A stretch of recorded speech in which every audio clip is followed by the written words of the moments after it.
PlayStation makes another anti-consumer move. We have a big update coming to Xbox achievements, and we got a leaked video for Skull and Bones, as well as some more information about the next Star Wars Jedi Fallen Order.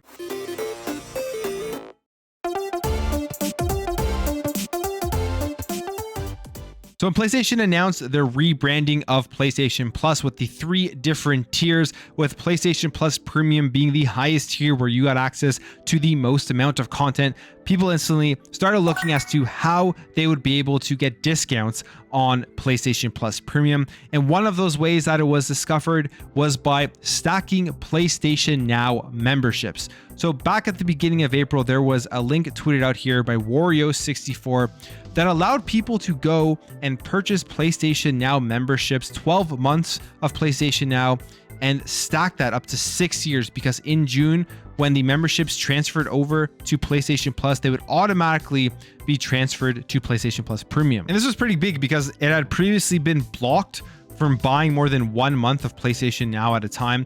But the workaround link that Wario64 had found allowed users to go and just stack those PS Now years up, and then would be able to get that complete conversion over in June. And that's about a 50% saving, because PlayStation Now for an entire year costs $60, and then PlayStation Plus Premium was going to cost $120 per year. We go to the link here. Obviously, it's not available anymore. You're not able to actually purchase the PS Now to stack up and potentially get that deal for PlayStation Plus Premium.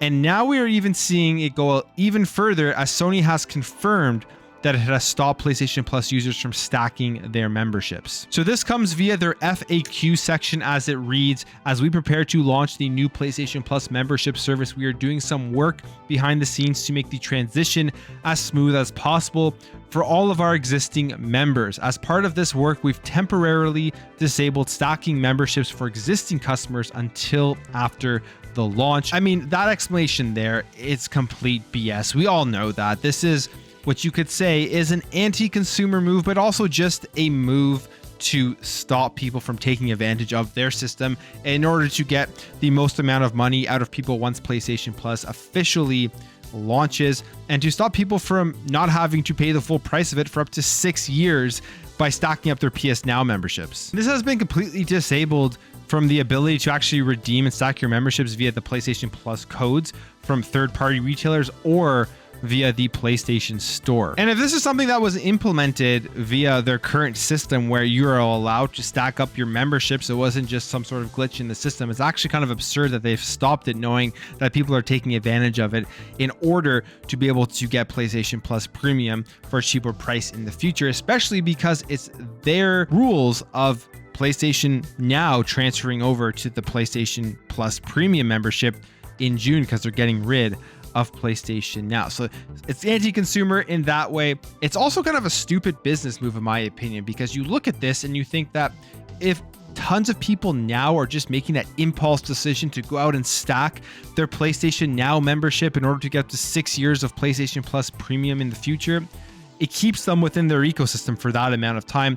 Now you're stopping people who may have just heard about this yesterday not do that, and there's a chance that they will never upgrade to PlayStation Plus Premium or even upgrade to any of the PlayStation Plus tier. So I think it's kind of a stupid move. I don't see why they're doing that. It's hard to believe that it is actually for creating a smooth transition over to PlayStation Plus Premium when it officially launches in June. All right, jumping over here to an update that is coming to the achievements system for Xbox. That has to do with the ability to actually reveal what the secret achievements are before you unlock the achievement. So here are some pictures, and it says here, Xbox insiders in the alpha skip ahead. And alpha, here is some screenshots of the new feature today from guide in relation to revealing secret achievements. And as you can see here in the picture itself, it's a secret achievement, and then you click on reveal details and it'll tell you exactly what it is that secret achievement is. So I think this is a big update in the sense that we haven't seen any real big updates to achievements in a relatively long time. We've heard people talking about potentially wanting a platinum trophy style of achievement similar to what PlayStation has, or just some more information about the progress of their achievements. And if we go down here into the comments, this person here says, will it work for all secret achievements by default, or will developers have to enable it or something? That's a pretty good question. I mean, we'll have to wait and see. I'm assuming if they're going to be launching this across the entire platform, it's as simple as just like a switch where the secret achievements will be able to have those details show up, because as soon as you unlock it, the details show up. So maybe Xbox just has to put something within their backend for developers that they just select for the ability to be able to reveal details of all their achievements. This person says here, this is what we want: completion list, hide games with earned gamer score, separate DLC from main game 100%, so we're not forced to buy DLC to get the completion. Easy way if you have 100% base games automatically added to the completion list. This person doesn't agree, saying if you don't want 100% games DLC, you haven't 100%ed the game. Simple as that, no need to separate them. This is a start, but you need to see full descriptions, just like trophies. If you are taking the chance to reveal details, reveal all the details. Still waiting on the platinum equivalent for getting 100% achievements on the initial release of the game too. So there's another person.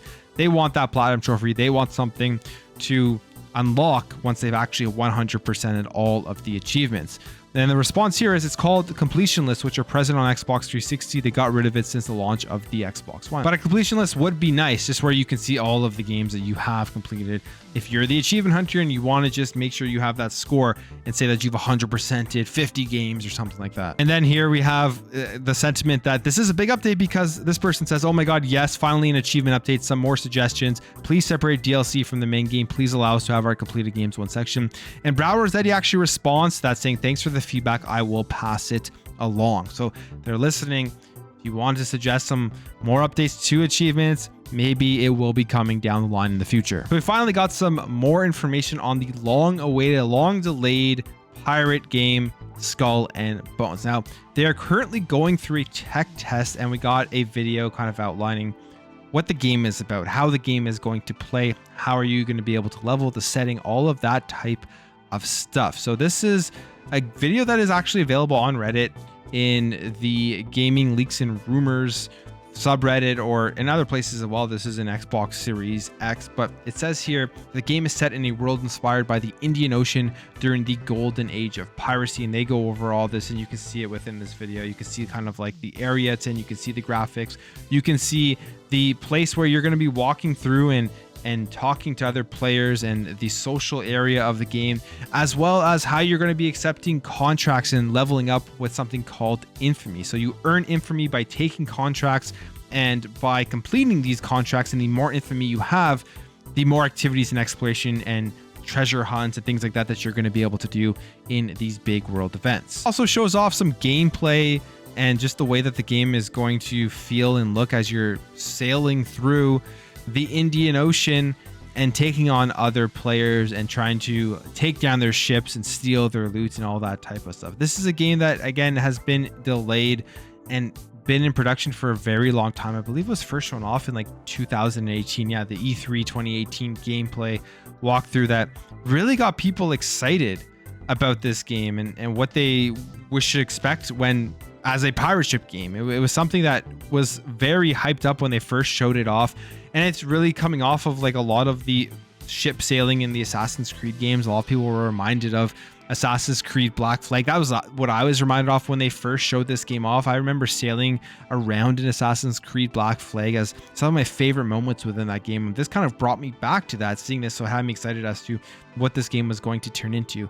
But right now it's in a tech test. It's a game that's been delayed for a very long time. And if you remember back when they talked about this game back in February, that this was going to be coming out during the fiscal year ending March 31st, 2023. So it's coming up. It's around the corner. It's going to be released sometime this year. We're in a technical test right now, and maybe it's going to be coming out this holiday season, depending on how all of this goes. Now, one of the big things about this game that they announced here in this video, that I'm not sure if this was said before, but everything within Skull and Bones can be done solo. You don't actually have to play with people, but it does seem like it is a highly multiplayer first game where you'll have a lot more fun sailing around with your friends and taking out other ships.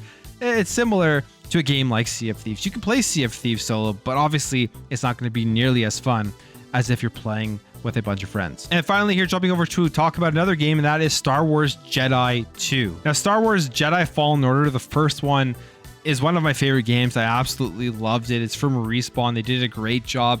When they first announced it and that Respawn was doing it, it was kind of up in the air as to how people thought it was going to turn out, just because they hadn't released like a third-person action game like this before. But I mean, logically, you look at the work of Respawn, everything I think Respawn has made has pretty much just turned into gold. I mean, you look at Apex Legends, you look at Titanfall, just both absolutely amazing first-person shooters, and in the sense of what they're for. I mean, Titanfall, the story within Titanfall 2 is really good. The multiplayer aspect of Titanfall 1 and Titanfall 2 is incredible. Apex Legends is a very good battle royale if you're a battle royale fan. I don't really play too many battle royales. I don't really get into them, but the one game I did actually play a little bit of and enjoyed a bit when I played was Apex Legends. And again, just another Respawn game. And then Jedi Fallen Order, when that finally came out, just an absolutely awesome game. So I'm very excited for Jedi, Star Wars, Jedi 2, whatever it's going to be called. And Jeff Grubb had some more information on it that makes it even more exciting, I think, for a lot of people who have the Series X or the PS5 or an upgraded PC GPU. And that is that Star Wars Jedi 2 is going to be new gen only, where it's PS5, Xbox Series XS, and then of course PC. Continues on here to say one of the reasons that they're going to be able to do that is because it's not coming out until 2023. This game is for sure not coming out until 2023. And this decision has some upsides. They don't have to worry about trying to keep this on the older generations of consoles and making it work on much weaker hardware, something that we saw was a massive issue with a game like Cyberpunk 2077. That's all out the window. They can literally just focus on the specs of the Xbox Series X and the PlayStation 5 and make sure that the games are optimized for those consoles and run and look really good. And Jeff Grubb continues here to say, it makes it easier to just disassociate yourself with those millions of PS4s and Xbox Ones out in the world when you are in 2023 and you're going to have several months of making it very easy to get an Xbox Series X, probably a few months before now, and then when it's actually okay to get a PS5. And then at the same time, you can take advantage of it and do something that feels new. So that's exciting because of how good the first one is. They're going to be able to take full advantage of these current platforms that we have, not worry about the older generations. And it'll be interesting to see how this all plays out with the console sales in general. As we know, the Xbox Series X and S have been outselling the PlayStation 5. Chip shortage has a lot to do with this. And will this all be worked out by the end of 2023? If not, I think Xbox is in a much better position for third-party games like this that are going to be next generation only, because this is a third-party game that potentially could push consoles forward. And if there's still issues with the PS5 by the time this releases in terms of the inventory, people are going to be running out, picking up an Xbox in order to play it. And hey, maybe Xbox will do some sort of marketing deal with it, because we know they had that marketing deal with the Xbox One X with Jedi Fallen Order. There was this bundle here, so if the console issues are still going on, especially with the PS5, by the time the next one comes out, maybe they'll do something like this. And just imagine, again, taking a game like this, putting it with an Xbox Series S with the price point of that, this thing would absolutely fly off shelves. But that's it for me, guys. Let me know your thoughts on PlayStation stopping the stacking of PS Now subscriptions. What are your thoughts on those Xbox achievement updates? Do you want to see more updates, and what updates would you like to see? Skull and Bones, are you excited for that? And Jedi Fallen Order 2 or Star Wars Jedi 2, whatever it's going to be called, are you looking forward to that as well? If you enjoyed this video, hit that thumbs up button. If you're new here, you liked what you saw, consider hitting that subscribe button. Help this channel grow, help grow this community. Thank you all for watching. Thank you for your support, and I'll catch you in the next video.